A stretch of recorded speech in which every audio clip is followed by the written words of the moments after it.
Good morning. Today we will discuss regarding robot power transmission systems. So power transmission performs two functions. First is to transmit power at a distance and second acts as a power transformer.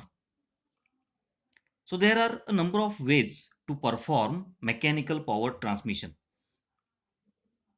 So power transmission systems are used to transmit motion from the prime mover to the end equipment. They are also used for motion conversion like rotary to linear and vice versa.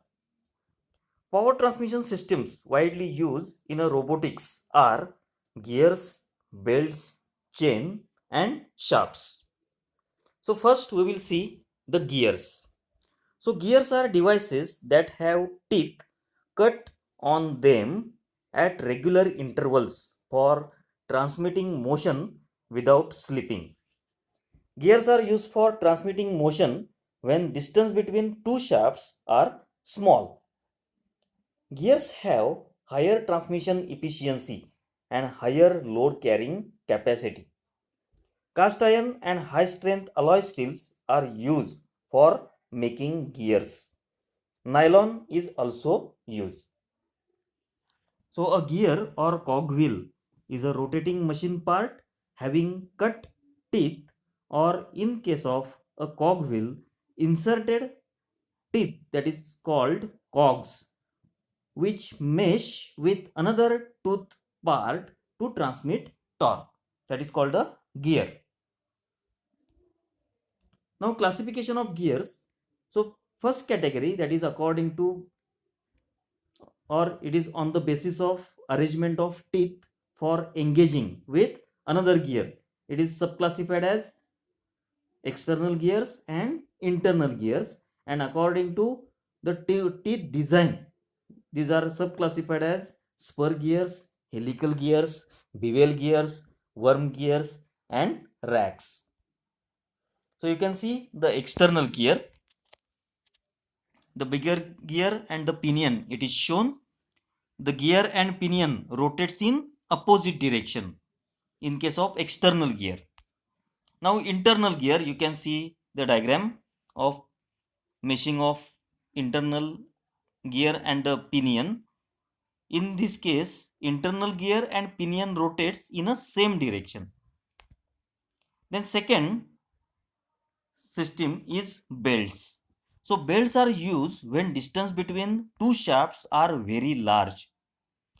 Belts run over friction pulleys mounted on the ends of both the shafts. Rubber belts woven with nylon fibers are most widely used. Woven nylon fibers provide adequate mechanical strength to the belt. So the types of belt. So different belt profiles are flat belts, V belts and cock belts. So you can see the diagram or examples of belt. So this is an example of timing belts. Have some kind of teeth, and these teeth go around with some kind of pulley that drives this belt around it to transfer motion. So it is used nowadays with robot walking machines. So you can see this type of belt, it is used in a robot. So it is a timing belt. So also you can see the timing belt connected to a pulley, how it is connected, you can see here. Then metal belts, cables and pulleys that are shown in this slide. Then third system, that is chains. So chains are metal structures made up of many links joined serially to form a closed loop. They are used for transmitting higher load over long distances without slipping. So sprockets are fitted on both the shafts for engaging the chain. So bush roller chain is widely used. So you can see the diagram of chain. you can see the links that are connected serially. Then fourth system, it is shaft. So transmission shafts are used to transmit motion from one end to the other. Solid and hollow cylindrical shafts are widely used. Transmission shafts should have high strength and high wear resistance. They should be capable of resisting the twist to transmit higher torque. Couplings and bearings are used to connect and support the shafts. Then couplings. So couplings are used to connect two different shafts. Couplings are used to connect prime mover to the actuator and other intermediate transmission systems. A coupling should transmit power without loss. They should be easily assembled and disassembled. Now the types of couplings are, first is rigid couplings, in that flange couplings, split muff coupling, sleeve couplings are there. And second category is flexible couplings, in that universal joint coupling and Oldham couplings are there. Then bearings. So bearings are used to provide frictionless free movement to the joints in the robot. So bearings are also used to support the transmission shafts.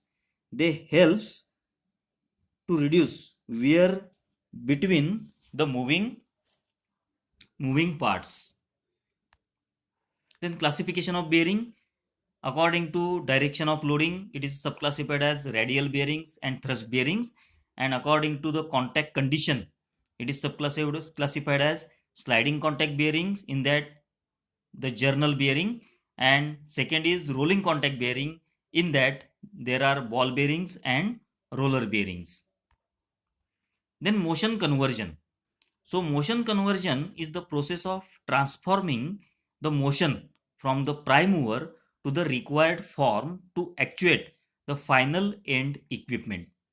So the types of conversions are rotary to rotary motion conversion, then rotary to linear motion conversion, and linear to rotary motion conversion. Then gear trains. So gear trains is a series of gears connected so that each gear turns proportionally when driven by prime mover. Output speed and torque can be increased or decreased using gear trains. Step up gear train increases output speed and reduces torque, and reduction gear train reduces output speed and increases torque. So types of gear trains. First is simple gear train, second is compound gear train, and third is planetary gear train. So you can see the diagram of gear train. So three different gears that are engaged with each other, and how the speed and the torque that can be increased or decreased by using the gear trains. So this is regarding the robot power transmission systems. Thank you.